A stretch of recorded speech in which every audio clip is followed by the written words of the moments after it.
Hello, Shannon with Stack of Stones here to talk to you a little bit about moral injury. I just want to provide a little bit of information about what it is and how it shows up within guardian work. So if you've never seen any of our stuff here at Stack of Stones, we're all about taking good care of guardians. And we use that word guardian to wrap together all the different roles that are responsible for helping someone who's in distress. So this is healthcare, death care, first responders, social services. If your job is to help others in distress, we refer to you as a guardian. That work has some very specific stressors, and moral injury is one of them. So moral injury is when we have to do something in the course of our work that goes against our core morals and values. Okay, this happens, right? This doesn't mean you're a bad person or the work is bad. It's just something that happens sometimes.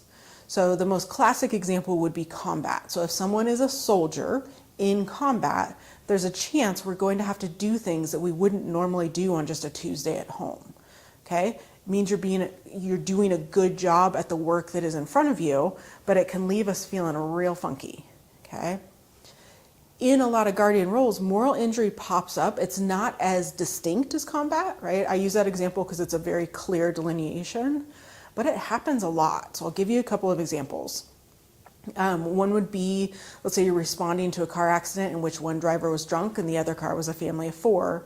Your job is to work the drunk driver, right? Sometimes it can be really hard to actively work to save the life of somebody who has just killed somebody else, maybe killed a child or something like that, right? And this can happen in healthcare, this can happen in EMS, all kinds of different environments. But there's a little rub to that, right? Another example would be law enforcement and you're arresting somebody, appropriately so, but their family's present, right? Their kids are seeing it. There's not much you can do. Sometimes that happens, but this can be really hard. It can leave you feeling off when you go home. Or maybe CPS and you have to remove children from a home. Or on the flip side, you have to leave children in a home, right? There's all these different scenarios we hit in whatever your guardian role is that leave us a little funky. I know I keep using that word. I feel like it's the best clinical word I have for moral injury.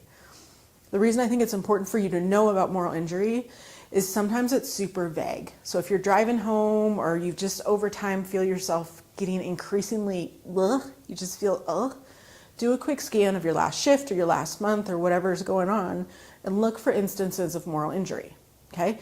It's not, knowing it's there isn't gonna fix it necessarily, but it does help if we know what's wrong, okay? And that's why I think moral injury is a particularly dangerous thing, is it's very sneaky.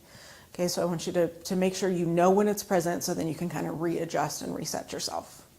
Okay, again, thank you for all the work you do. I know it can get complicated and can wear us down, so please make sure you take good care of yourself.